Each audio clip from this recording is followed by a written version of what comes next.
Il n'y a aucun doute au sujet de l'aveuglement de Saül de Tarse, qu'il était l'aveuglement de son zèle très religieux, son zèle pour Dieu, son zèle pour la tradition, pour la religion historique.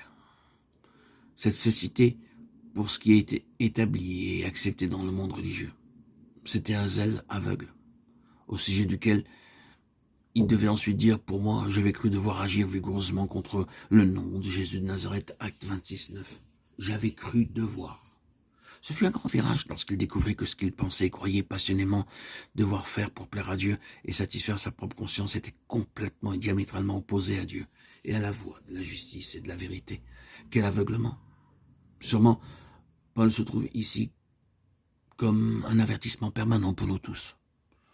Le fait d'avoir du zèle pour quelque chose n'est pas nécessairement une preuve que la chose est juste, ni que nous sommes dans le droit chemin. Notre propre zèle peut être en soi une chose qui nous aveugle, et notre dévouement à la tradition, notre cécité. Je pense que les yeux ont une très grande place dans la vie de Paul. Quand ses yeux furent ouverts spirituellement, ils furent aveuglés naturellement. Vous pouvez utiliser cela comme une métaphore. L'usage religieusement excessif des yeux naturels peut justement être l'indication de l'état de notre cécité. Et quand ces yeux naturels sont aveuglés religieusement, il se peut que nous voyons et pas avant. Ce qui empêche beaucoup de gens de voir véritablement, c'est qu'ils voient beaucoup, mais d'une mauvaise façon. Ils voient avec les sens naturels, les facultés naturelles de la raison, de l'intellect et de l'instruction. Tout cela est un obstacle. L'expérience de Paul nous dit qu'il nous faut quelquefois être aveuglé pour voir réellement.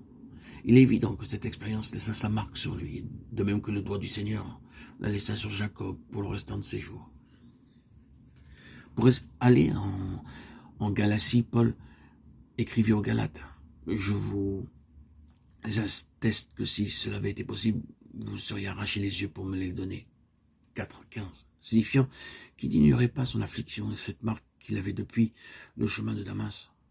Aussi, il éprouvait le désir, si cela avait été possible, de s'arracher leurs propres yeux pour lui.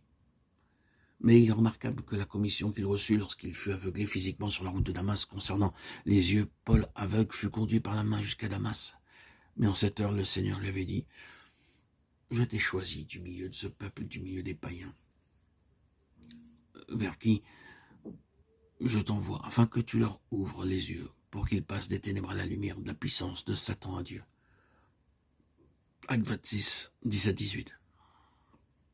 Tous ces passages ont un message pour nous. Ils couvrent le terrain de la vue spirituelle.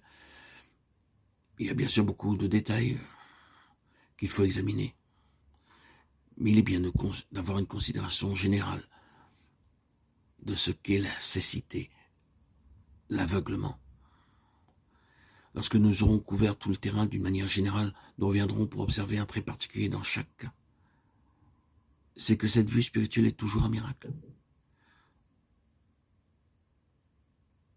Ceci justifie la pleine signification de la venue dans ce monde du Fils de Dieu, car c'est une chose établie par Dieu lui-même dans sa parole que l'homme naît aveugle. Je suis venu comme une lumière dans le monde, Jean 12, 46, je suis la lumière du monde, Jean 9, 5.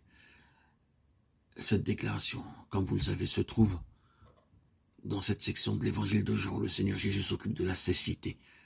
Pendant que je suis dans le monde, je suis la lumière du monde. Et il illustre cela en guérissant l'homme aveugle de naissance.